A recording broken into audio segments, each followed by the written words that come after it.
Welcome back to another special Chef Warren. Today we're making banana king prawns served with our very own Darlingme Sweet Chilli sauce.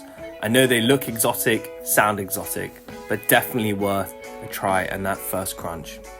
Okay guys, let me show you how to roll these bad boys. First off, get your pastry sheets and cut straight down the middle. Then you're gonna set them aside and we're gonna use them for later.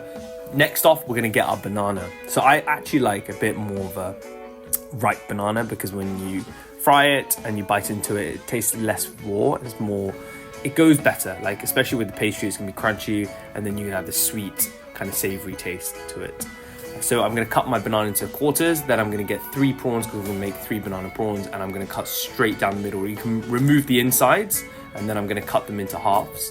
I actually ended up making the bananas a bit longer and I'll show you why.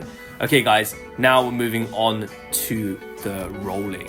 Okay, on to the rolling. Get your quarter of the pastry sheet, get your whole prawn, so it's 2 halves now because I've cut them in half, and lay them up.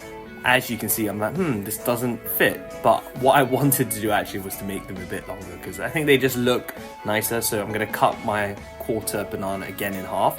And when I roll it, bring in the 2 sides and be very tight because you want it to be very tight so it doesn't break or fall apart. And I'm gonna seal it with the sealant, which is basically a combination of water and flour. And I think more of a sticky sealant is a lot better because you don't want it to break apart. And I will always use the same kind of sealant when I'm making this, and you've seen my previous videos, stuff that I've also used with pastry sheets.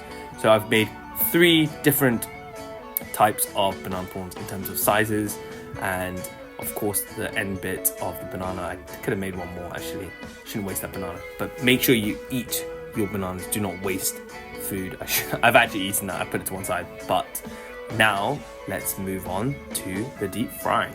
Okay guys, on to the frying. See, look, I've got my little spatula. I'm gonna lower it into the oil. Make sure your oil is hot and don't chuck it in and everyone's gonna be like, oh, but oil's so dangerous. As I always say, treat it respect, don't throw water at it, don't splash with it, and you'll be fine. And what I'm gonna do is I'm gonna mix it first a little bit inside the oil, and then I'm gonna try and submerge it at times because you do want the oil to go throughout the whole of the prawn and cook it evenly.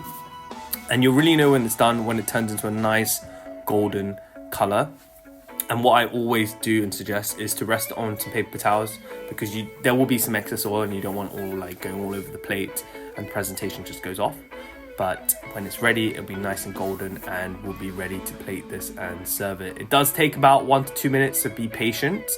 And you just lift it up if you're not sure, and then you can lift it up, see if it's nice and golden. When that's the case, then take it out, ready to plate. What I would actually do to make this presentation look even better would be to actually cut the prawns in half at an angle and then plate it. But of course, I'm showing you the Darlingme Sweet Chilli sauce. That's what you've got to serve with it. The whole purpose of this dish is to serve it with a nice dip, and this is it. I'm gonna dunk it, and it's just the heat, the crunch, the kind of sweet with the savory and the tangy from the sweet chili sauce. It was sensational, right? Like it's amazing. Just look at that. Just every mouthpiece, every bite, just makes you wanting to go back for more. Alright guys, that's it for today. I will see you soon. Chef Warren out. Annyeong.